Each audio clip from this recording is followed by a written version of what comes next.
nyo na? Ha? Pinutpod nyo yung mga halaman ko, oh. Oh. Ano nang nangyari dyan? Hindi nyo pa alam malalason. Tiyo, pati yung sili ko, oh. Eh, kung pakain ko kaya sa'yo yan. Pintik na to. Ang daming bunga ng sili ko, oh. Ayan. Oh. Kaso pinanot nitong mga to. Ayun, hilaw pa, oh. Hindi ba kayo naaanghangan, ha? Haba? Tapong lang ako ng basura, eh. Ay, nginat-ngat nyo na, oh. Kalat yung mga dahon, oh.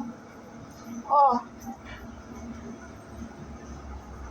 Pati bunga ng sili na Ito naman talaga naman, oh.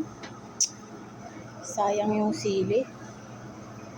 Imbis na meron tayong pinangtitinola. Kalbo na, oh. Hinahalo ko lang kasi sa paso yan, eh. Ayan pa, oh, namumulaklak na. Oh. Yung aking herbs, di na naka-asenso. Lagi nilang hinangat-ngat. Ayan, oh. Panglagay sa pizza.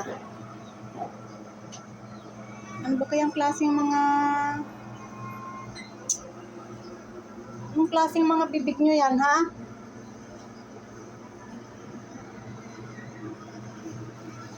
Yung aking...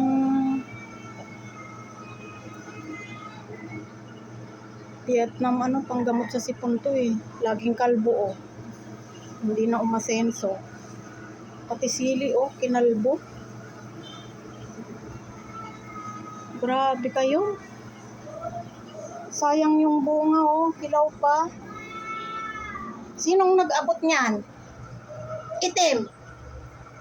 Huwag kang aalis dyan, ha. Dyan ka lang maghapon sa ilalim. Huwag kang papasok sa bahay, ha. Haba. Nakakainis kayo. Kinalbon nyo lahat ng tanim ko, oh.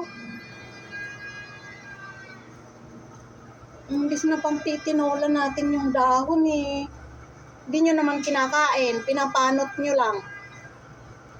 Itim?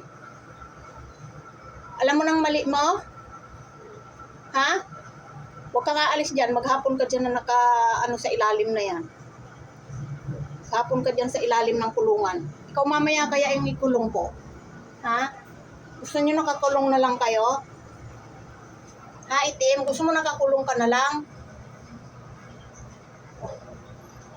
Ha? Sino nagngat-ngat ng halaman ko? Haba. Nakakainis kayo. Clover. Psst. Parang walang pakialam. Ikaw, Punggok. Huwag kayong lalabas dyan, ha? Pag lumabas kayo dyan, lagot kayo sa akin. Huwag lalabas dyan, ha? Itim. Grabe itong mga to. Ilang piraso na nga lang natanim ko dito, eh. Kinakalbo nyo ng kinakalbo. Nakakainis kayo. Baguhin ko nga ng ayos yan. Nakakainis. Ang aking kalamansi may bunga na. Kaso inunahan naman ako ng uod. Yung aking sili ang taba. Ang taba ng sili ko. Kaso lang naglalagas naman yung dahon. Ba't ganun? Lagi kasing hinangat-ngat nitong mga to, eh. Yung aking herbs, di na umasenso. Hindi naman nila kinakain. Pinapanot lang ng pinapanot. Nang puno ng dahon dito.